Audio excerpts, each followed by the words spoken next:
रोहतक से इस वक्त की बड़ी खबर सामने आ रही है। आपको बता दें 1997 में 2 बम धमाकों में आतंकी अब्दुल करीम टुंडा बरी एएसजे राजकुमार यादव की अदालत ने सुना फैसला। अब्दुल करीम को नहीं किया गया जज के सामने पेश। अजमेर सेंट्रल जेल से वीसी के जरिए हुई। रोहतक से इस वक्त की बड़ी खबर आपको बता रहे, जहां पर आतंकी अब्दुल करीम टुंडा बरी कर दिया गया है। एएसजे राजकुमार यादव की अदालत ने सुनाया फैसला। अब्दुल करीम को नहीं किया गया जज के सामने पेश। टुंडा को वीसी के जरिए सुनाया गया फैसला। रोहतक से इस वक्त की बड़ी खबर आपको बता रहे हैं 1997 में 2 बम धमाकों के आतंकी अब्दुल करीम टुंडा को बरी कर दिया गया है। एएसजे राजकुमार यादव की अदालत ने फैसला सुनाया। अब्दुल करीम को नहीं किया गया जज के सामने पेश और अजमेर सेंट्रल जेल में बंद टुंडा को वीसी के जरिए फैसला उसके लिए सुनाया गया है। रोहतक से इस वक्त की खबर से आपको रूबरू करा रहे हैं। 1997 में 2 बम धमाकों के आरोपी अब्दुल करीम को जो है लेकर यह फैसला सुनाया गया है और कोर्ट ने इस फैसले में अब्दुल करीम टुंडा को बरी कर दिया गया है। 1997 में 2 बम धमाकों में आतंकी अब्दुल करीम टुंडा को लेकर यह फैसला सुनाया गया है। जज के सामने पेश नहीं किया गया टुंडा। अजमेर सेंट्रल जेल में वीसी के जरिए फैसला सुनाया गया है।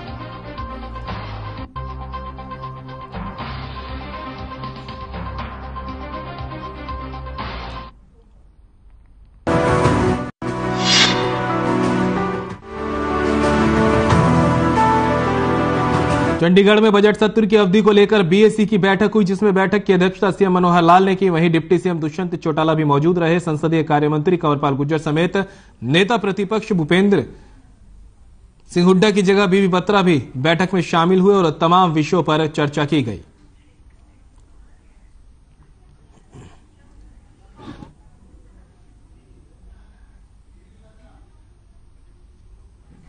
होगा और उसी दिन पहले दिन गवर्नर एड्रेस होगा।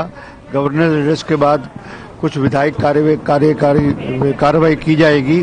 एक आधा कॉन्स्टिट्यूशन मोशन भी लग सकता है और 17 तारीख से वो जो क्या नाम है इसका डिस्कशन शुरू होगा गवर्नर एड्रेस के ऊपर। 20 तारीख को अपना गवर्नर एड्रेस आएगा और उसके बाद 21 और 22 2 दिन गवर्नर एड्रेस पे बहस होगी और 23 तारीख को मुख्यमंत्री बजट पेश करेंगे एज फाइनेंस मिनिस्टर। डिस्कशन हुई है, उसके अंदर गवर्नर एड्रेस के ऊपर भी चर्चा हुई है कि उस दिन कॉलिंग अटेंशन लिए जाएंगे।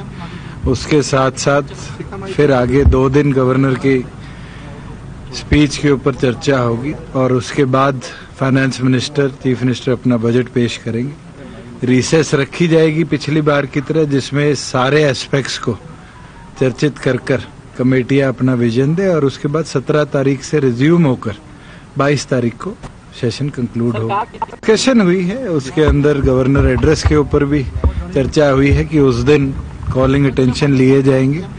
उसके डिस्कशन हुई है, उसके अंदर गवर्नर एड्रेस के ऊपर भी चर्चा हुई है कि उस दिन कॉलिंग अटेंशन लिए जाएंगे। उसके साथ साथ फिर आगे 2 दिन गवर्नर की स्पीच के ऊपर चर्चा होगी और उसके बाद फाइनेंस मिनिस्टर चीफ मिनिस्टर अपना बजट पेश करेंगे। रिसेस रखी जाएगी पिछली बार की तरह, जिसमें सारे एस्पेक्ट्स को चर्चित कर कमेटियां अपना विजन दे और उसके बाद 17 तारीख से रिज्यूम होकर 22 तारीख को सेशन कंक्लूड होगा। मतलब बजट सेशन शुरू होगा और उसी दिन पहले दिन गवर्नर एड्रेस होगा। गवर्नर एड्रेस के बाद कुछ विधायक कार्रवाई की जाएगी। एक आधा कॉन्स्टिट्यूशन मोशन भी लग सकता है और 17 तारीख से वो जो क्या नाम है इसका डिस्कशन शुरू होगा गवर्नर एड्रेस के ऊपर। 20 तारीख को अपना गवर्नर एड्रेस आएगा और उसके बाद 21 और 22 2 दिन गवर्नर एड्रेस पे बहस होगी और 23 तारीख को मुख्यमंत्री बजट पेश करेंगे एज फाइनेंस मिनिस्टर। बयान पे आपको बता दें, बैठक में गवर्नर एड्रेस को लेकर चर्चा। दुष्यंत चौटाला का कहना है 2 दिन गवर्नर के स्पीच पर होगी चर्चा, डिप्टी सीएम ने कहा है। साथ ही बता दें कि 23 फरवरी को वित्त मंत्री करेंगे बजट पेश। 17 मार्च से फिर से शुरू किया जाएगा बजट सत्र। 22 मार्च को सेशन खत्म किया जाएगा, डिप्टी सीएम ने जानकारी दी है। बीएसी में जो बैठक चर्चा हुई थी उसको लेकर बजट के लिए सरकार बिल्कुल तैयार है। सभी मुद्दों पर जवाब देगी सरकार, कहना है डिप्टी सीएम दुष्यंत चौटाला का। और 2 चरणों में होगा बजट सत्र। बीबी बत्रा विधायक कांग्रेस, उनका कहना है 20 फरवरी से शुरू होगा विधानसभा का सत्र। तो पहले दिन राज्यपाल का अभिभाषण होगा और उसके बाद बजट सत्र की शुरुआत होगी। 21 और 22 फरवरी को राज्यपाल के अभिभाषण पर चर्चा होगी, जिसके बाद 23 फरवरी को हरियाणा का आम बजट पेश किया जाएगा। दूसरे चरण का बजट सत्र 16 की जगह 17 मार्च से शुरू होगा। बता दें कि इस बार 2 चरणों में बजट सत्र चलाया जाएगा।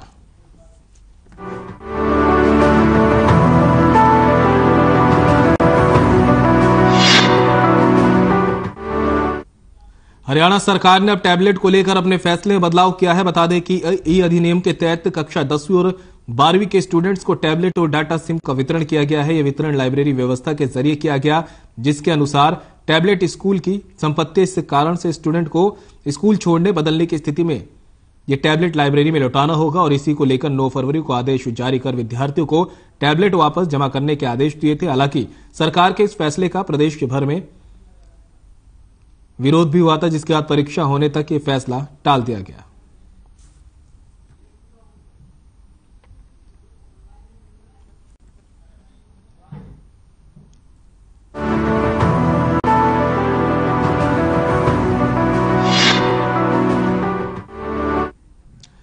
चंडीगढ़ में federation of private schools Haryana के प्रदेशाध्यक्ष कुलभूषण शर्मा की प्रेस वार्ता हुई। इस दौरान उन्होंने जानकारी देते हुए बताया कि नई राष्ट्रीय शिक्षा नीति 2020 आ चुकी है। भारत को हमें विश्व गुरु बनाना है। 60% से स्टेक होल्डर्स प्राइवेट स्कूल हैं। हमारे यहां सरकारी स्कूल से ज्यादा बच्चे प्राइवेट स्कूल में पढ़ते हैं। शैलजा कमेटी पर फिर कस्तूरीनंद प्राइवेट स्कूल ने सुझाव दिए हैं। अब वक्त है कि इससे अच्छा है, इससे अमली जामा अच्छे से पहनाया जाए। साथ ही कहा कि 19 फरवरी को इंद्रधनुष ऑडिटोरियम पंचकूला में मंथन कार्यक्रम होने जा रहा है। मंथन कार्यक्रम में नई एजुकेशन पॉलिसी को अच्छे से इंप्लीमेंट करने को लेकर चर्चा की जाएगी। इन एजुकेशन भी होनी चाहिए। तो इसमें मैं एक बहुत धन्यवाद अपनी हरियाणा सरकार का करना चाहता हूं कि जो 19 फरवरी को ये मंथन होने जा रहा है, हरियाणा सरकार ने भी इसमें हमें सहयोग दे दिया है और सहयोगी बनकर इस पार्टनरशिप में, इस कॉन्फ्रेंस में आ रहे हैं। मुख्य अतिथि हमारे शिक्षा मंत्री जी होंगे। उनका भी जो विजन है ये बहुत क्लियर है कि समानता होनी चाहिए शिक्षा में और सबको मिलकर आगे बढ़ना चाहिए, तभी भारत को विश्व गुरु बनाया जा सकता है। तो माननीय शिक्षा मंत्री जी इस पे मुख्य अतिथि होंगे।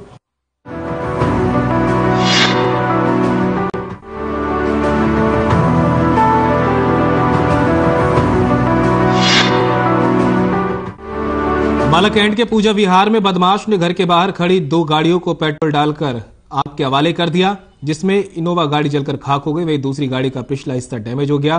पीड़ित अमरिंदर सिंह ने बताया कि रात को 11:30 बजे करीब एक नकाबपोश बदमाश आया और उसने पहले रेकी की और घर के अंदर झांक कर देखा और उसके बाद उसने पेट्रोल डालकर गाड़ी को आग लगा दिया।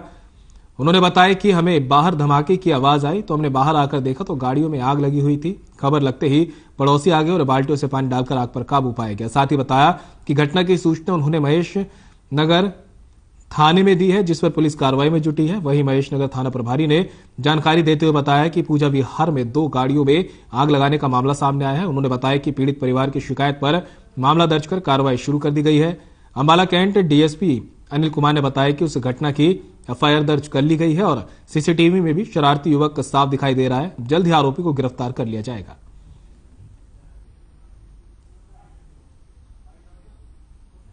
देखिए, उसमें हमने एफआईआर दर्ज कर दी है।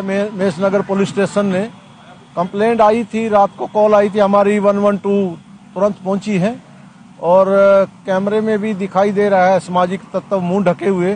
तो एक गाड़ी को ही नुकसान हुआ है, दूसरी गाड़ी को नुकसान नहीं हुआ। तो पुलिस जो है वो खंगाल रही है फुटेज और पता लगा रही है। उसमें जल्दी वो असामाजिक तत्व सलाखों के पीछे होगा, जहां उसकी जगह है उसको वहां भेजेंगे। कॉलोनी में एक किसी अननोन बंदे ने 2 गाड़ी में आग लगा दिया। मौके पर पुलिस पहुंच गई थी, कंप्लेंट लेकर मुकदमा दर्ज कर दिया और इन्वेस्टिगेशन कर रहे हैं। इनोवा गाड़ी है, इनोवा गाड़ी का तो जैसे आगे का बिल्कुल ही वो तो जल्दी आगे मोड़, और दूसरी गाड़ी का पीछे की बैक में थोड़ा जैसे वो आई है, आग नहीं लगी उसको, लेकिन वो थोड़ा स्क्रैच वगैरह लग गया। क्या किस तरह से? फिलहाल तो फुटेज वगैरह चेक कर रहे हैं, कोई अभी पता नहीं लगा, लेकिन एक लड़का उसमें फुटेज में दिख रहा है, जैसे मुंह पे वो माल वगैरह बांध रखा है उसने, और तेल छिड़के गाड़ी के ऊपर और आगे आगे दौड़ जाता है। परसों रात को तकरीबन 11:30 पौने 12 11:30 बजे के करीब कोई अज्ञात व्यक्ति मुंह पे मफलर सा बांध कर आया। मुंह पूरा से नकाबपोशी की हुई थी और आकर उसने मेरे घर से आगे तक पूरी रैकी करके आगे तक गया है। आगे से उसने मेरी किचन में मेरे सब जगह घर में झांका है। झांकने के बाद उसको लगा कि यहाँ पर इस समय कोई नहीं है, तो उसने इधर खड़े होकर पहले पेट्रोल डाला है, फिर इधर से पूरा पेट्रोल डालकर पूरी तरह से पेट्रोल डालकर पूरा पेट्रोल डालकर उसके बाद उसने आग लगा दी।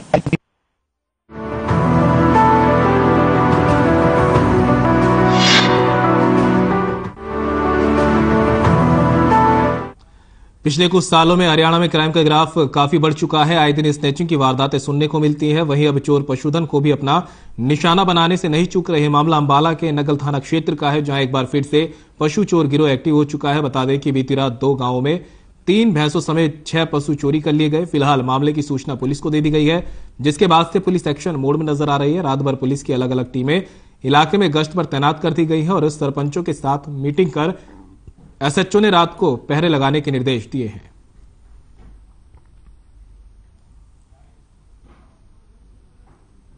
यहाँ परसों जी रात को 2-2:30 बजे करीब चोरी हो गई।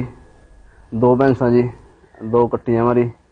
बाकी यहाँ मैंने 112 फोन करे जी, गड्डी आई, पुलिस भी आ गई थी जी। उस टाइम तक तो चोर अपना डंगर लेकर निकल गए थे जी। बाकी यहाँ कैमरे नहीं है जी, गाँव में कोई कैमरे होने चाहिए जी, जिससे पता लग जाए कोई रात बरात गड्डी आ रही कोई। वारदात हुई है जी 5 बजे जी। 2 भैंसा खोल ले गए और गाँव मेरा सनी मजरा जी। ये 5 बजे देखा जी, कोई सुबह 5 बजे जी। रात में 2 बजे के या 3 बजे के बीच में खुली जी। मलोर से 2 बड़ी भैंसें और 2 छोटे बच्चे, और ऐसे ही एक सैनी माजरा है, बिल्कुल अगला ही गांव है सैनी माजरा, तो उसमें से भी एक भैंस और एक कटड़ा ले गए हैं। तो इसमें शिकायत पे हमने मुकदमा दर्ज कर लिया है।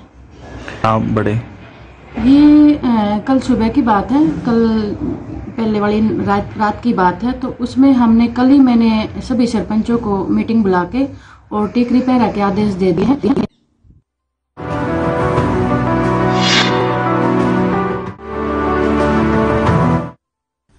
समालका में लूटपाट की घटनाएं रुकने का नाम नहीं ले रही। समालका के गुलाटी रोड स्थित दुकानदार के गले से 2 बाइक सवारों ने लगभग 33,000 रुपए उड़ा लिए। दोनों बाइक सवारों ने दुकान पर खरीदारी करने के बहाने से दुकान में एंट्री की और दुकानदार को बातों में उलझाकर वारदात को अंजाम दे दिया। वहीं मामले की जानकारी मिलने पर थाना प्रबंधक और चौकी प्रभारी मौके पर पहुंचे और आसपास लगे सीसीटीवी फुटेज को खंगाला। दोनों बाइक सवार सीसीटीवी फुटेज में कैद हो गए।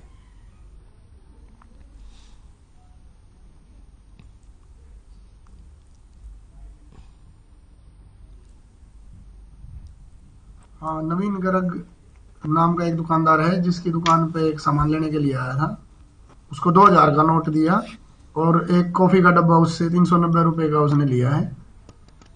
1610 रुपए उसने चेंज जो थे वो वापस दे दिए। तो वो उसका जो और अमाउंट था, जो उसके कहे अनुसार अभी तक शिकायत अभी प्राप्त नहीं हुई है, जो उसने बताया कि 30,000 रुपए और थे उसके, वो भी ले गया और 2000 रुपए का नोट था वो भी छीन के ले गया है। इसकी शिकायत मिलने पर अभी कार्रवाई की जाएगी। ये कस्टमर आया जी, लाल कलर की उसने शर्ट पहन रखी थी, तो वो आते उसने कॉफी मांगी, मैंने उसको कॉफी दे दी। उसने मेरे को 2000 रुपए दे दिए, मैंने उसको 1610 रुपए वापस दे दिए। तो वो गला खुला रह गया, उसमें 30,000 रुपए पड़े थे, 500 के नोट थे 60। तो वो बोला ये नहीं दूसरी दिखा दो, दूसरी दिखाई तो बोला तीसरी दिखा दो, फिर ये दिखा दो। इतने पैसे उठा के ना गली में भाग गया। 1-2 मकान छोड़ के ही आगे कोई उसका मित्र खड़ा था बाइक पे, फिर मैं काफी दूर तक उसके पीछे भागा। आगे से पब्लिक भी आ रही थी, मैंने उनको भी आवाज दी, भाई ये पैसे चुरा के भाग जाए, पैसे चुरा के भाग गए, इसको पकड़ो इसको पकड़ो। लेकिन किसी ने कोई भी उसके इंटरफेयर नहीं करा और वो फिर कुछ कदम चलने के बाद फिर वो उसके साथ बाइक पे भाग गए जीट रोड की तरफ।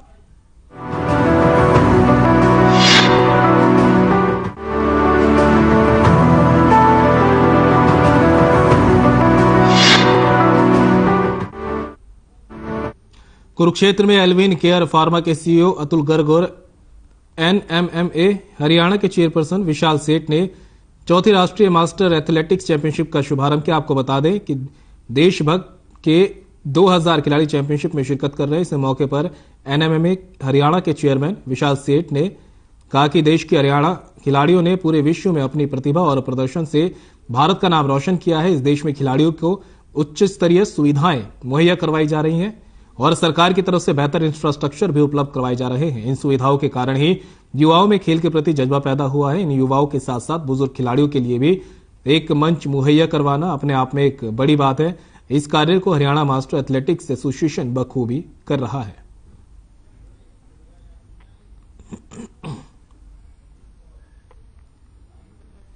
मैंने 100 मीटर की रेस लगाई थी। अब मेरा टारगेट आगे एशिया मेडल लेने का है। क्या पोजीशन इसमें मेरी फर्स्ट है। हाँ जी, फर्स्ट पोजीशन। कैसा लगा था हमने? बहुत अच्छा लगा। मैं प्रैक्टिस करके आई हूँ और घर भी देखते हैं, बच्चे भी देखते हैं और जॉब भी देखते हैं, अपनी हेल्थ भी ठीक रखते हैं, इसलिए थोड़ा इंटरेस्ट है। ये मेरे हस्बैंड पूरी सपोर्ट देते हैं, बच्चे भी देते हैं, वो भी स्पोर्ट्समैन है। ये हमारी मास्टर एथलेटिक्स चैंपियनशिप हो रही है कुरुक्षेत्र में। एक ये धार्मिक नगरी है और हमारा इस चैंपियनशिप के पीछे एक स्वस्थ इंसान, स्वस्थ भारत का सपना है और उसी के लेकर के हम ये मीट को करा रहे हैं। इससे लोग खुश होते हैं, आनंद में होते हैं और स्वस्थ रहते हैं। इसमें पूरे देश से 22 टीमें भाग ले रही हैं। 22 स्टेट से टीमें भाग ले रही हैं।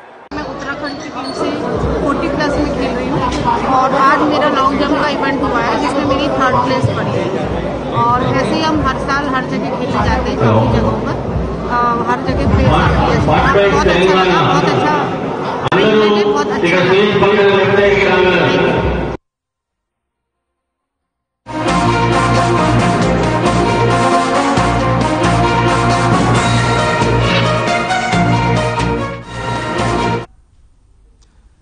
भिवानी में जलती कार से 2 कंकाल मिलने के बाद हड़कंप मच गया है। मरने वालों की पहचान जुनैद और नासिक के रूप में हुई है। इनके परिजनों ने बजरंग दल के सदस्यों पर मृतकों को अगवा कर उनकी हत्या करने का आरोप लगाया। बताया जा रहा है कि यह पूरा मामला गौ तस्करी से जुड़ा है। हालांकि पुलिस का कहना है नहीं, हमारे यहाँ ऐसा कुछ नहीं है। हमारे तो शांति प्रिय लोग हैं, किसानी करते हैं, गौ तस्करी का हमारा कोई मैटर नहीं है।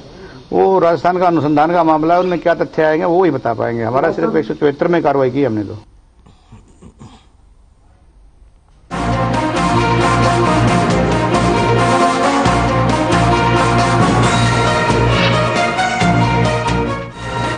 रेवाड़ी में सीएम फ्लाइंग की टीम ने चेकिंग अभियान के दौरान बावल के गांव नांगल, उगरा और प्राणपुरा के राशन डिपो को चेक किया। बता दें, निरीक्षण के दौरान कई अव्यवस्थाएं पाई गई। यहां डिपो पर साइन बोर्ड नहीं लगे थे तथा साइन बोर्ड पर स्टॉक को भी नहीं दिखाया जा रहा था। वहीं गेहूं 6 क्विंटल और बाजरा कम पाया गया और चीनी 25 किलो अधिक पाई गई। साथ ही स्थानीय पुलिस मामले पर जरूरी कार्रवाई कर रही है।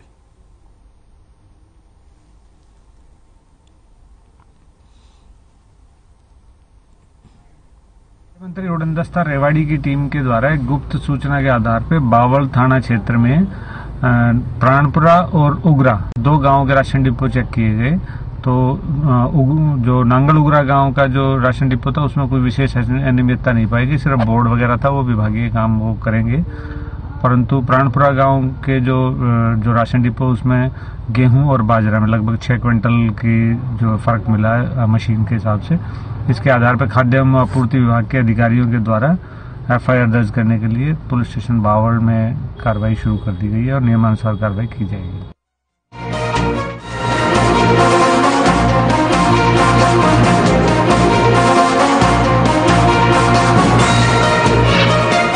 शामली से अंबाला तक बनने वाले ग्रीनफील्ड एक्सप्रेस हाईवे की जमीन का अधिग्रहण किया जा रहा है। अधिग्रहण के लिए प्रशासन इंद्री के गांव हंसू माजरा में पहुंचा तो किसानों ने इसका विरोध किया। वहीं किसानों का कहना है कि भूमि अधिग्रहण के लिए जो पैसा सरकार को देना था वह अभी तक पूरा नहीं दिया गया। यहां तक कि सड़क के साथ लगने वाले किसान के खेत का मूल्य बहुत कम दिया जा रहा है, जिसका वे विरोध करते हैं और जब तक पूरे पैसे नहीं मिलेंगे तब तक कब्जा नहीं देंगे।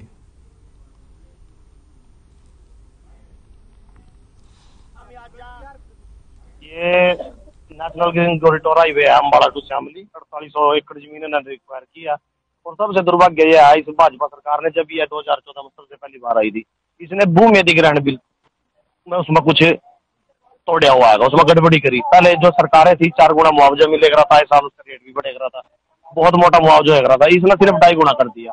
जो कलेक्टर रेट था, अभी इस मेन सड़क की बात करो यमुनानगर टू करनाल की, इस पर आप गड़ी बिरबल करसोड़ा की तरफ जाओ, 80 लाख रुपए की नदी, अरे ना 33 लाख रुपए का रेट कर दिया। और जहां आज प्रशासन सब जगह